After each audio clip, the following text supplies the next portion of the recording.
petit résumé donc sur la fonction ln, donc la fonction logarithme népérien. Alors la fonction qui est inventée par le mathématicien John Napier 1550-1617. Donc vous pouvez faire une petite recherche sur le mathématicien si vous voulez plus d'informations. Donc la fonction logarithme népérien par définition, il est défini donc de 0 plus l'infini vers r, et pour tout x de 0 plus l'infini, on associe donc un élément ln de x. La fonction ln, il peut être donc définie comme la fonction réciproque de la fonction exponentielle. En termes simples, les effets des fonctions ln et exponentielles, on peut dire qu'ils se compensent, Et mathématiquement, la fonction, on peut donc partir de 0 plus l'infini vers r à l'aide de la fonction ln, comme vous voyez ici, et on peut revenir à 0 plus l'infini à l'aide de la fonction réciproque qui est exponentielle. Donc, x vers ln de x, et si on introduit l'exponentielle, on obtient exponentielle de ln de x est égal à x. C'est-à-dire que l'exponentielle rend ln, c'est égal à l'identité sur 0 plus l'infini. De même, donc, si on part de r vers 0 plus l'infini à l'aide de l'exponentielle, si on introduit encore la fonction ln, on peut revenir à r. Voilà, donc x vers x, et si on a ln de l'exponentielle de x est égal à x. C'est-à-dire finalement que ln rend exponentielle est égal à l'identité sur r. Donc ln est une fonction dérivable aussi sur 0 plus l'infini, et elle est donc continue sur 0 plus l'infini, puisqu'on sait que toute fonction dérivable sur un intervalle est continue sur cet intervalle. Quel que soit x dans 0 plus l'infini, on a bien évidemment la dérivée de ln de x est égale à 1 sur x, qui est toujours positif bien sûr, sur 0 plus l'infini.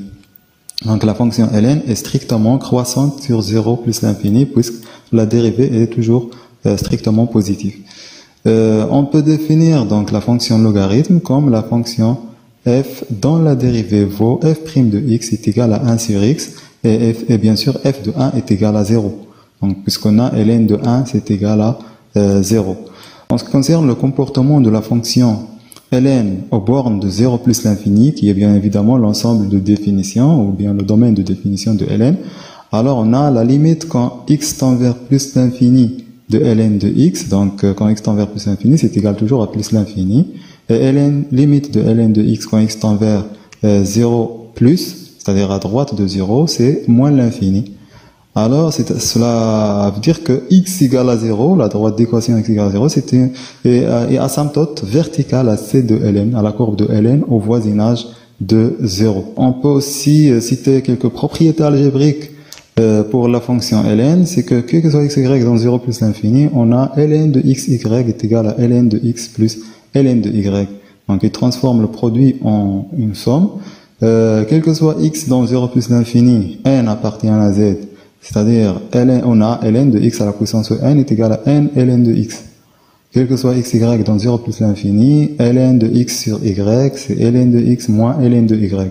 Donc, on peut appliquer la propriété de produit ici, donc c'est-à-dire ln de x fois 1 sur y normalement, qui est égal à ln de x plus ln de 1 sur y, et ln de 1 sur y, c'est moins ln de y, ce qui est un cas particulier ici, quel que soit y positif, on a ln de 1 sur y, bien évidemment, c'est moins ln de y.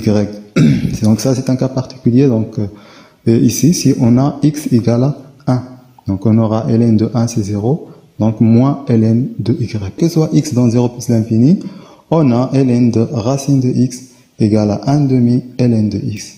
Voilà, puisqu'on sait que racine de x, c'est x à la puissance 1 demi, et x à la puissance 1 demi, on peut appliquer donc cette égalité, ça sera n ln de x ou bien 1 demi ln de x. Alors, historiquement, bien sûr, la création de la fonction logarithme est due à la relation fonctionnelle qui consiste à transformer un produit en une somme, comme ce qu'on a vu ici dans cette première égalité. On peut voir ici la carte d'identité de la fonction ln. Donc, la carte d'identité, c'est-à-dire un tableau de variation, et bien évidemment la courbe.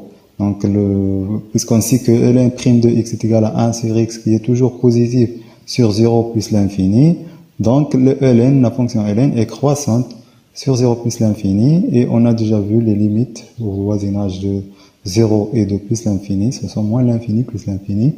On a ln de 1, c'est 0, et ln de e, c'est égal à 1. Donc la fonction ln est toujours croissante. Quand x égale à 1, ln de 1, c'est 0. Donc on a une tangente ici d'équation, la tangente T1 d'équation y égale à x moins 1. Et pour le point d'abscisse E, on a une tangente TE d'équation y égale à 1 sur E fois x. Voilà, et la courbe de la fonction ln, elle est comme ça, donc croissante. C'est bien, donc ça c'est la courbe de la fonction ln.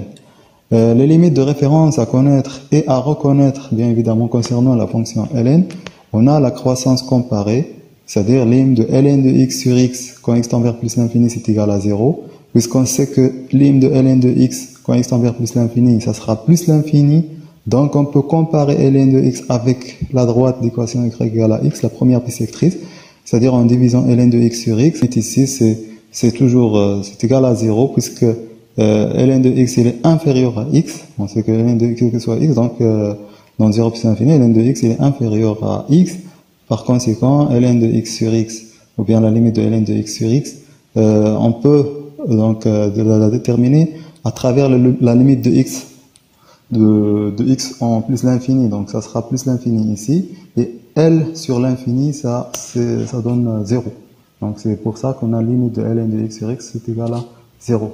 Lim de x ln de x quand x tend vers 0 plus c'est égal à 0, donc de même ici, donc ce qui est intéressant c'est le x qui est supérieur à ln de x, donc quand x tend vers 0, donc x ln de x tend vers également 0.